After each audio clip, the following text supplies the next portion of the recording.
नमस्कार, जय हिंद। मैं हूँ स्मिता शर्मा और आज हम पढ़ेंगे भारत की स्थिति।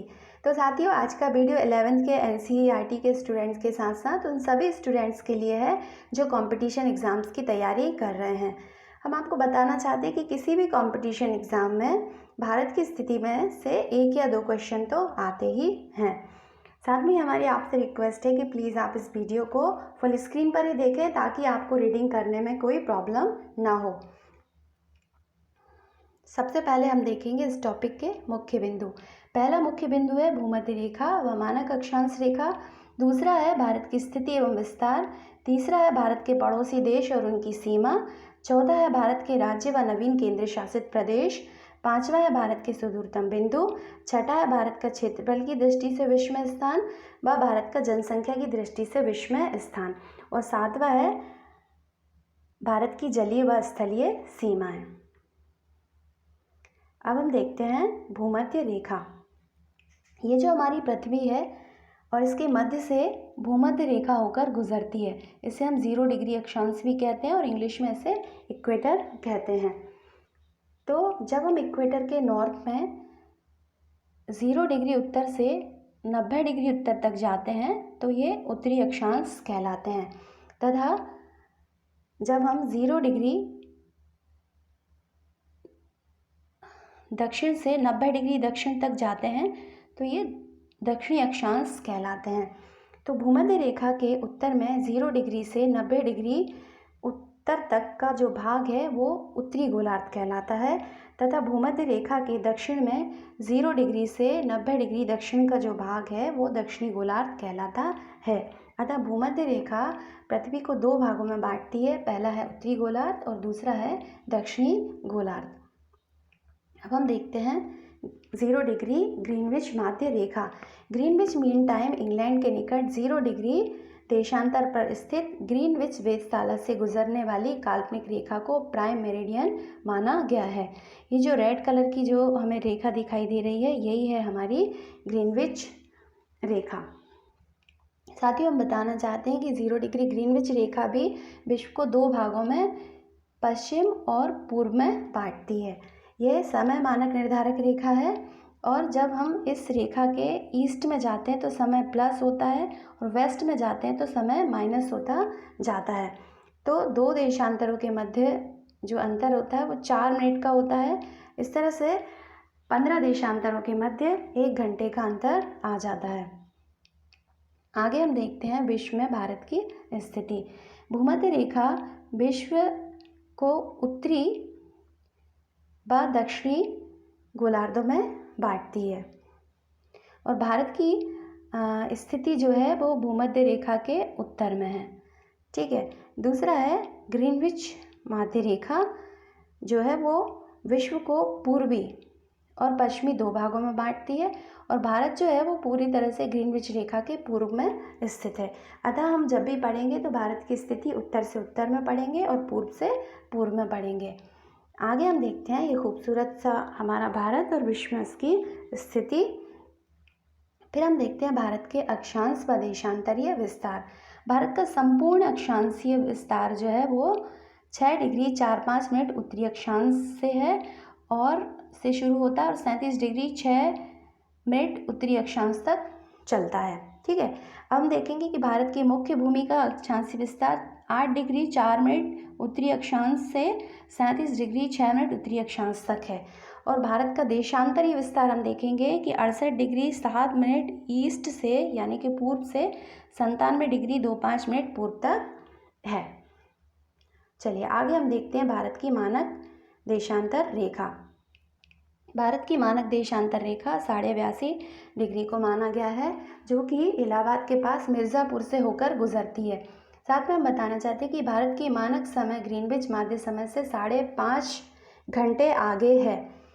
हमने अभी आपको बताया था जैसे ये हमारी पृथ्वी है और ये ग्रीनविच माध्य रेखा है।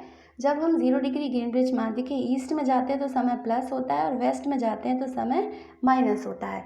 तो भारत जो है वो पूरी तरह से ग्रीनविच रेखा के ईस्ट में है यानी कि पूर्व में है, इसलिए समय ग्रीनविच माध्य रेखा से 5.5 घंटे आगे चलता है। साथ में हम बताना चाहेंगे कि कुछ देशों में एक से अधिक मानक देशांतर हैं।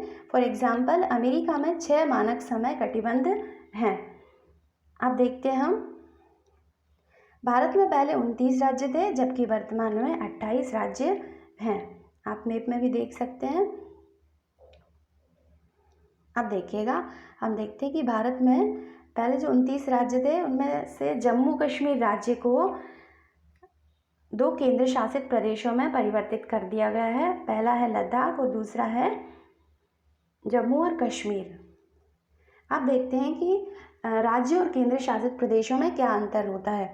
सभी राज्यों में मुख्यमंत्री का शासन होता है जो जनता के मत के द्वारा चुने जाते हैं, जबकि केंद्र शासित प्रदेशों में केंद्र सरकार का ही शासन होता है।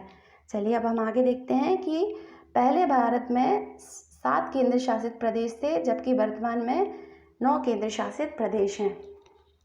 2 नवीन केंद्र शासित प्रदेश बढ़ा लिए गए हैं, एक लद्दाख और दूसरा जम्मू कश्मीर। तो इस प्रकार 9 केंद्र शासित प्रदेश हैं। पहला है लद्दाख, दूसरा जम्मू कश्मीर, तीसरा चंडीगढ़, चौथा दिल्ली, पांचवा दमन एवं द्वीप, छठा है दादर एवं नागर हवेली, सातवां है लक्षद्वीप, आठवां है पुदुचेरी और नवा है अंडमान निकोबार द्वीप समूह। अब हम आगे देखते हैं कि भारत का सबसे दक्षिणतम बिंदु इंदिरा पॉइंट है। ये इसको पिग्मेलियन पॉइंट भी कहा जाता है। और भारत का सबसे उत्तरी बिंदु जो है वो इंदिरा कॉल है। और भारत की मुख्य भूमि का सबसे दक्षिणी बिंदु कन्याकुमारी है, इसको कैप कॉमोरियन भी कहा जाता है। साथ ही हम आगे देखते हैं कि भारत का सबसे पश्चिमी बिंदु जो है वो गौर मोती है और पूर्वी बिंदु जो है वो किबिथु है। भारत की पश्चिम से पूर्व तक की लंबाई 2933 किलोमीटर है, यानी कि 2933 किलोमीटर, और उत्तर से दक्षिण तक 3214 किलोमीटर है, यानी 3214 किलोमीटर। और भारत का क्षेत्रफल 32.87 लाख वर्ग किलोमीटर है। चलिए आगे हम देखते हैं कि क्षेत्रफल की दृष्टि से भारत का विश्व में 7वां स्थान है। सबसे पहले है रूस, उसके बाद है कनाडा, तीसरे नंबर पर है संयुक्त राज्य अमेरिका, चौथे नंबर पर है चीन, पाँचवें नंबर पर है ब्राज़ील, छठे नंबर पर है ऑस्ट्रेलिया और सातवें नंबर पर है हमारा भारत देश। अब आगे हम देखेंगे कि जनसंख्या की दृष्टि से विश्व में भारत का दूसरा स्थान है। मतलब जनसंख्या की दृष्टि से जो भारत है हमारा, वह विश्व का दूसरा सबसे बड़ा देश है। पहले नंबर पर है चाइना, जहाँ पर विश्व की 18.5% जनसंख्या निवास करती है। और दूसरे नंबर पर है भारत, जहाँ विश्व की 17.9% जनसंख्या निवास करती है। आगे हम देखते हैं कि कर्क रेखा भारत के 8 राज्यों से होकर गुजरती है। इनमें पहला है गुजरात, दूसरा राजस्थान, तीसरा मध्य प्रदेश, चौथा छत्तीसगढ़ और पांचवा झारखंड, छठा पश्चिम बंगाल, सातवां त्रिपुरा और आठवां है मिजोरम। अब हम देखेंगे कि कर्क रेखा जो है वो भारत को 2 कटिबंधों में बांटती है। ये है हमारी कर्क रेखा और 2 कटिबंध है। पहला है समशीतोष्ण कटिबंध और दूसरा है उष्ण कटिबंध। ठीक है, तो कर्क रेखा के उत्तर में समशीतोष्ण कटिबंध स्थित है और कर्क रेखा के दक्षिण में उष्ण कटिबंध स्थित है, जिसका हमारे भारत की जलवायु पर बहुत अधिक प्रभाव पड़ता है। अब हम देखेंगे आकार। भारत के आकार ने इसे एक विशिष्ट भौतिक विविधता प्रदान की है। जैसे कि हम देखते हैं कि भारत के उत्तर में विशाल हिमालय है और पश्चिम में थार का मरुस्थल, पूर्व में पूर्वांचल की पहाड़ियाँ तथा दक्षिण में विशाल हिंद महासागर। ठीक है, और एक बृहद भौगोलिक इकाई होने के कारण ही भारत को उपमहाद्वीप कहा जाता है। तो साथियों, हम आपसे एक क्वेश्चन पूछना चाहते हैं कि भारतीय उपमहाद्वीप में कितने देश सम्मिलित हैं। आप इसका आंसर हमें कमेंट्स बॉक्स में देंगे। ठीक है, आगे हम देखते हैं भारत के पड़ोसी देश और उनकी स्थलीय सीमाएं। भारत की स्थलीय सीमाएं 7 देशों से मिलती हैं। पहला है पाकिस्तान, दूसरा अफगानिस्तान, तीसरा है चाइना, चौथा नेपाल, पांचवा भूटान, छठा बांग्लादेश और सातवां है म्यांमार। ठीक है। और जो जलीय सीमा पर है वो श्रीलंका है। भारत की स्थलीय सीमा की लंबाई 15,200 किलोमीटर है। आगे हम देखते हैं भारत की जलीय सीमा।